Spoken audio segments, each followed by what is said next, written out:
Le DAF Fresh Morning, c'est 104.5 tonnes de bonne humeur. Tous les matins sur Urban FM. La meilleure radio de la capitale. La meilleure radio de la capitale. Vous êtes sur les 104.5 Urban FM, la station urbaine, et vous écoutez le DAF Fresh Morning. On est avec Jean-Paul. Jean-Paul, bonjour. Bonjour, DAF Fresh. Comment tu vas ce matin? Ça va très bien. Alors, l'actualité internationale nous emmène où? Nous emmène aux États-Unis. On va parler de quelque chose que le grand public ne sait pas beaucoup, mais qui commence véritablement à poser un certain nombre de problèmes, notamment sous la validité ou sous la légalité de certains actes pris par des hommes politiques. Il faut savoir que en fait, les actes en question, ce sont un certain nombre de décrets. Les derniers décrets que Joe Biden a pris avant de quitter la présidence le 20 janvier dernier, il avait pris un certain nombre de décrets visant notamment à accorder des grâces présidentielles à un certain nombre de personnalités et certains de ses proches, dont son fils Hunter Biden. Et il avait aussi accordé des grâces, notamment vers le 17, le 18 janvier, à un certain nombre de personnalités, notamment les membres du comité du 6 janvier, c'est-à-dire le comité qui est chargé de statuer sur la légalité de ces décrets-là, parce qu'avant que le décret ne soit signé, Joe Biden fait la proposition, il envoie à la Chambre des représentants, et puis cette Chambre des représentants-là valide le contenu, et ensuite il le signe, et puis le décret entre en vigueur. Et donc, pour cela, Donald Trump estime que les décrets en l'occurrence signés par son prédécesseur ne sont pas valides. Pourquoi? Parce qu'il ne les aurait pas signés de sa main. Il les aurait signés en utilisant un automate, une machine qui est capable de reproduire sa signature. Cette machine-là, cet appareil, on l'appelle l'autopen, automatic pen, donc le bic automatique.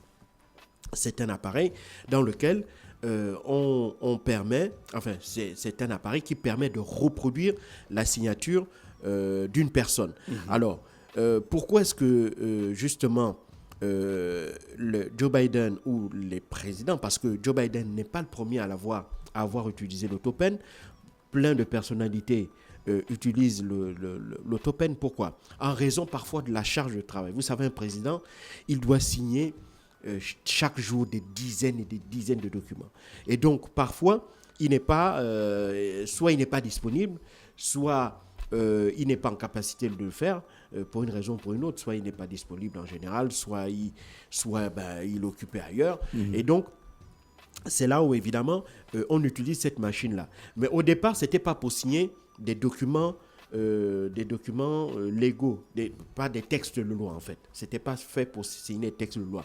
Avant, au départ, l'autopen a été inventé pour permettre au président de signer par exemple des invitations, signer des cartes de vœux, pour signer des lettres, où il s'adresse à des personnes. Donc, ce sont ces choses-là, ces choses qui pourraient permettre justement au président de souffler, permettre à la main du président de souffler un peu.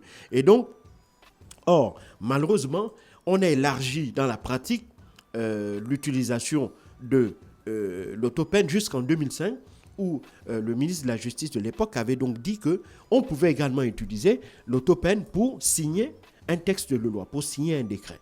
Et donc, à partir de là, le premier président à avoir signé un texte de loi avec l'autopen, c'est Barack Obama. À l'époque, Barack Obama, qui était en déplacement en Europe, avait donné son autorisation pour que un texte de loi soit signé avec cette machine-là en son nom. Pourquoi? Parce qu'avant, à l'époque, lorsque le président des États-Unis était en déplacement et qu'il fallait absolument qu'il signe un texte, on mettait ce texte dans un avion, l'avion allait retrouver le président là où il était, le président le signait et le même texte prenait l'avion pour revenir aux États-Unis. Et donc, pour baisser les coûts de logistique et pour des questions de performance, de gain de temps, donc de coûts logistiques et de gain de temps, Barack Obama va être le premier président à véritablement utiliser le bic automatique pour signer un texte de loi. Et donc, à partir de là, l'utilisation de l'autopen n'était pas systématique pour tous les textes de loi, mais en fait, ça va rentrer dans la pratique. Et maintenant, la question qui se pose aujourd'hui, c'est que est-ce que tous les actes signés par l'autopen sont légaux? Alors, d'un point de vue, tout dépendra maintenant de la manière dont peut-être les juges pourront pourront le statuer dessus. Mais pour ce qui concerne la pratique actuellement, c'est que le président peut faire signer les documents par une machine à sa place. Et pour Donald Trump, lui, il estime que le problème, ce n'est pas l'auto-peine, mais c'est l'usage dont on en a fait. Parce que pour lui, il estime qu'en réalité, Joe Biden, qui est maintenant âgé de 82 ans, et dont les problèmes cognitifs étaient connus et su de tout le monde entier, eh ben, il estime que certaines personnes dans l'entourage de Joe Biden, donc certains de ses collaborateurs, auraient pu utiliser de manière abusive cette autopeine-là pour faire signer des textes en fait dont Joe Biden n'aurait même pas connaissance. Et c'est là où il s'attaque justement au décret qui accorde les grâces non seulement à son fils, mais à un certain nombre de personnalités. Et Donald Trump estime que les toutes dernières grâces, parce qu'il faut savoir que quelques jours à peine avant de quitter la Maison-Blanche, Joe Biden va signer également des grâces préventives, parce que ça existe aux États-Unis. On peut te signer une grâce préventive du fait que tu as commis des actes aujourd'hui qui demain pourraient te porter du préjudice. Et donc, pour éviter que demain tu n'ailles en prison, eh ben, le président te signe une grâce préventive et donc qui t'accorde une espèce d'immunité. C'est ouf, hein? Eh ben oui, c'est ouf, mais c'est américain. Et donc, il a pour preuve qu'un certain nombre de grâces préventives ont été signées également pour permettre non seulement d'accorder des grâces à Hunter Biden, en l'occurrence.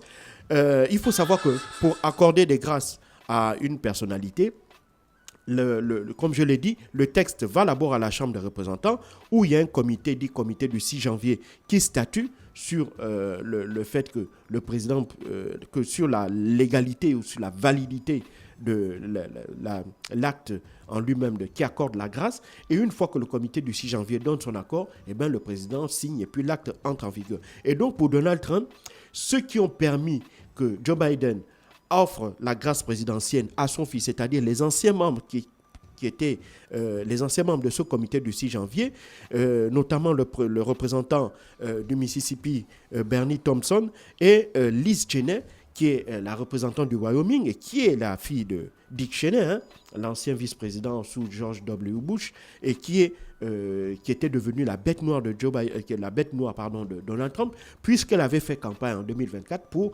Kamala Harris. Et donc, pour lui, le fait que Joe Biden ait accordé des grâces préventives à ces deux personnalités-là révèle véritablement qu'il y a eu, de son point de vue, une espèce de manigance derrière. Parce qu'il estime que, normalement, Hunter Biden n'aurait pas dû bénéficier de la grâce présidentielle. Et il va même plus loin, puisque des grâces préventives avaient été également accordées à d'autres personnalités, à savoir l'ancien président des chefs d'état-major interarmés, donc le patron de l'armée américaine, le général Mark Milley, qui était aussi l'un des pourfendeurs de Donald Trump. Je rappelle qu'il avait fait une tribune dans un célèbre journal américain dans lequel il demandait carrément aux militaires de tout mettre en œuvre pour empêcher que Donald Trump ne revienne à la Maison-Blanche, parce que de son point de vue, Donald Trump représentait un danger, que c'était un dictateur en herbe.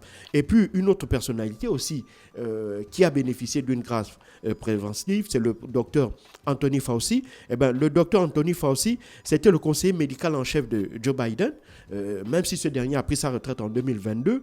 Il faut savoir que Anthony Fauci est devenu aussi une bête noire de Donald Trump, dans la mesure où, lorsque Donald Trump était à la Maison-Blanche, au cours de son premier mandat, il avait estimé que l'origine de la COVID-19 était partie d'un laboratoire de Wuhan en Chine. Et donc, cette affirmation avait été démentie par le docteur Anthony Fauci, qui expliquait qu'en l'état actuel des choses, il n'était pas possible d'affirmer avec certitude que le virus COVID-19 était parti de Chine. Donc, son origine serait chinoise. Et donc, ça avait évidemment suscité la colère de Donald Trump. Et par ailleurs, donc, il estime que le fait que Joe Biden ait décidé d'accorder une grâce préventive au docteur Anthony Fauci est la preuve qu'évidemment, il avait menti, notamment devant le Congrès, puisque cette affirmation, il était allé la redire devant le Congrès. Et donc, pour lui, c'était une forme de parjure qu'il avait faite. Et donc, par conséquent,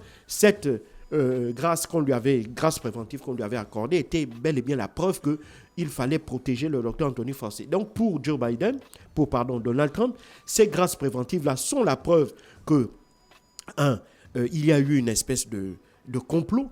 Et ce complot visait non seulement était contre les intérêts des Américains, puisque ces hommes et ces femmes, pour ceux qui étaient au comité du 6 janvier et pour les personnalités comme le président Mark Miller ou encore le docteur Anthony Fauci, ce sont des personnalités qui, du point de vue de Donald Trump, ont violé la loi. Et donc, le simple fait qu'on leur accorde une grâce préventive vient corroborer évidemment ses soupçons. Et donc, pour lui, il estime qu'à 82, à 81 ans ou à 82 ans, Joe Biden, qui n'était plus en capacité, selon lui, selon Donald Trump, de véritablement avoir la pleine conscience de la gravité de ces actes-là, eh ben, ce serait fait rouler dans la farine en quelque sorte par certains de ses collaborateurs qui ont tout simplement pris l'auto-peine pour faire signer un certain nombre de décrets à l'insu de Joe Biden. Et donc pour lui, Donald Trump, il s'agit de pouvoir attaquer ces décrets-là devant la justice, et cela passe par d'abord la mise en place d'une commission d'enquête. Cette commission d'enquête, il vient de signer le décret qu'il institue, et donc cette commission d'enquête va commencer d'abord à essayer de comprendre si oui ou non il y a un risque ou il y a les soupçons que Joe Biden n'était pas informé du contenu de ces décrets-là est bel et bien réel. Et si tel était le cas, eh ben, il aurait maintenant un angle d'attaque pour pouvoir dénoncer la légalité ou la validité de ces décrets-là. Mais ça, évidemment, ça reste extrêmement aléatoire. Pour la simple bonne raison que aujourd'hui, même un graphologue expert ne serait pas en capacité de dire si un document a été signé par l'auto-peine ou par la main de la personne elle-même. Donc ça, c'est la première chose, c'est extrêmement difficile à mettre en place. Deuxièmement, il n'y a pas, selon les administrations, un vrai protocole d'utilisation du BIC automatique, dans la mesure où chaque président, chaque administration fixe elle-même ses propres règles d'utilisation de cet outil-là. Il y en a qui faisaient signer la plupart des documents par le BIC automatique. D'autres, au contraire, ne faisaient signer que certains documents. Et donc, malheureusement, dans tout ça, il est difficile aujourd'hui de pouvoir dire avec certitude quel document a été signé de la main du président ou un autre qui a été signé par le BIC automatique. Donc, ça aussi, c'est un volet qui va être extrêmement difficile à mettre en place, même si Donald Trump, bien évidemment, pour se détacher de l'attitude de son prédécesseur, a déjà fait savoir que la doctrine qu'il a mise en place concernant l'utilisation du BIC automatique, parce que lui, il dit qu'il l'utilise, il a seulement estimé que l'utilisation a été considérablement restreinte, parce que de son point de vue, le BIC automatique ne devrait servir que dans le cadre de signature de lettres d'invitation, de billets d'invitation, de lettres de remerciement, etc., etc. Mais pas des documents qui peuvent avoir une incidence politique, économique ou diplomatique. C'est-à-dire que, par exemple, un courrier adressé à un chef d'État étranger ou bien un décret ne peuvent pas être signés par le BIC automatique, contrairement aussi à ce que ses prédécesseurs ont fait, en l'occurrence Joe Biden et Barack Obama. Donc, on voit bien que aujourd'hui, la question de l'utilisation de BIC automatique est véritablement, la question là fait fureur, aussi bien dans les médias, dans l'opinion publique et aussi dans le milieu politique. Mais il faut savoir, comme je l'ai dit, que c'est une pratique qui est répandue aux États-Unis, notamment chez les chefs de grandes entreprises, chez des hommes politiques, des sénateurs, des membres des députés, chez des patrons de fonds d'investissement ou d'ONG. Donc, des gens qui ont un pouvoir qui est tel qu'il ne leur est pas possible de pouvoir signer à chaque fois tous les documents qui sont soumis à leur appréciation. Donc, des fois, ils sont au courant du contenu, ils ont des collaborateurs, des conseillers qui les informent du contenu du document, et lui, il peut dire au téléphone si oui ou non il accorde l'autorisation pour que l'on y appose sa signature. Et c'est là où on utilise le BIC automatique. Donc, c'est une pratique qui n'est pas près de s'arrêter aux États-Unis. C'est une pratique parce qu'elle est déjà courante, mais son utilisation au plus haut lieu, notamment dans le cadre de l'exercice du pouvoir exécutif, là, évidemment, ça pose un certain nombre de questions parce que, évidemment, la signature du président a de telles incidences dans la vie d'une nation qu'il faudrait véritablement commencer à réfléchir sur la manière, selon les Américains, où il faudrait certainement légiférer sur l'utilisation afin de mettre un certain nombre de restrictions qui pourraient protéger aussi le peuple américain contre l'utilisation d'un tel outil. Merci Jean-Paul avec nous ce matin sur les 104.5 Urban FM, la station urbaine dans le Da Fresh Morning. Le Da Fresh Morning, c'est 104.5 tonnes de bonne humeur. Tous les matins sur Urban FM. La meilleure radio de la capitale. La meilleure radio de la capitale.